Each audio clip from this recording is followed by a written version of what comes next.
Hop, o'rtoqlar, bugun o'sha balanchning davomini endi otpuska hisoblashni ko'ramiz.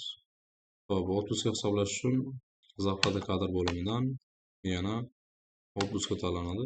Bu yerdan sozzat, otpusk.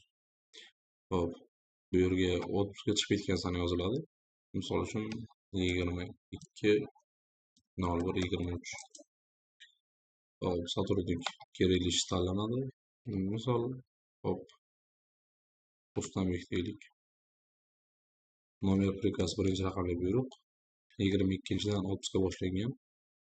Hop, bizga hozir bir kunga solib beryapti. Uni to'g'rilab qo'yish kerak. Listini bosamiz. Hop, keyin mana bu yerdan delete otpuska. Necha kun davom etadi otpuska. Faqatgina pul to'lanadigan kunlarni yozamiz bu yerga. Misol uchun o'zi 20 kun bo'ladigan bo'lsa, 18 kun uchun pul beradigan bo'lsak, o'sha 18 yoziladi. Keyin norma otpuska. O'zi ishchi necha kun davomida ta'tilga chiqib ketishi kerak yil bo'yicha. Misol ba'zi ishlar 30 kun, ba'zi ishlar 25 kun, ba'zi ishlar 21 kun. Agar muddat berilmagan bo'lsa, hech qanaqa muddat berilmagan bo'lsa, qo'shimcha 21 kun chiqib ketishi kerak o'zi aslida. Hop, bizda hozircha norma otpuska o'sha 18 ni o'zi bo'ladi. Ya'ni pul to'lanadigan yozish kerak bunga. Otpusk dokumenti mana shu hozir necha kun chiqib ketyapti. Mana bilan bir xil bo'ladi. 18 kun. Agar misol uchun hozir otpuskaga 14 kun chiqib ketayotgan bo'lsa edi, bu yerga 14, bu yerga 14 yozardik.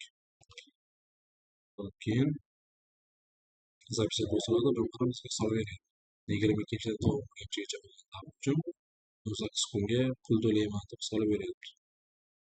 Lekin eski 25/4 bo'yicha hisoblagan uchun buni 25/3 qilib qaytadan o'zgartirib qo'yish kerak bo'ladi. Okey bosamiz va mana bizga to'g'ri summa chiqarib beryapti. Hop, buni o'zimizdan hisob kitob qilib olsak bo'ladi.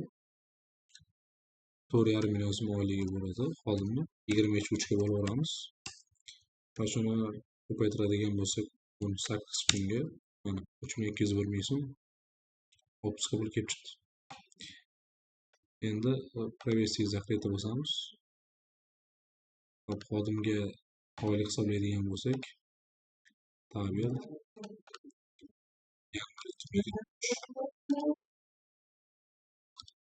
tegishsiz zapot.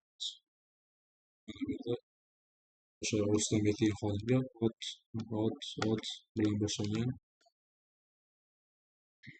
явкani o'rniga otpuska pul kelib chiqadi. Hop, провести закрыть. Zarfata kadr, начислен zarfata hisoblaymiz endi. Sozzat 31.01.23. Fevral 2023-yil uchun oylik hisoblaymiz. Zaполнить. Zaполнить bosganimizda mana Rustamбек uchun oylik kelib chiqadi. O'zi oyligi 4,5 million edi, lekin oyligi oshib ketdi. 6,201 ming ketdi. Buni hisobiga o'sha 4,5 million so'm oyligini 3 million so'm oladi. 16 kun ishlagan uchun va boyagi otpuskani hammasini 22-ni o'zida oladi. Yarmi nariga oyga o'tib ketgan bo'lsa ham otpuska oldindan to'lanadi, bilamiz. O'sha 22-da otpuska pul hisoblangan bo'ladi va oladi o'sha narsani. O'sha oylik ko'proq chiqyapti. Okey. Провести закрыть.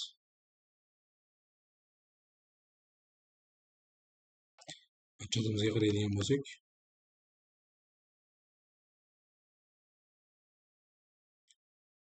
sformировать. Mana hop, oltmish tonimiz 11 million so'm oylik. Daromad solig'imizda olib qolingan, ijtimoiy soliq to'liq olib qolingan, INPS ham to'liq olib qolingan. Balanchli summasidan eslaringizda bo'lsa, ijtimoiy soliq va INPS hisoblanmasdi, daromad soliq hisoblanadi.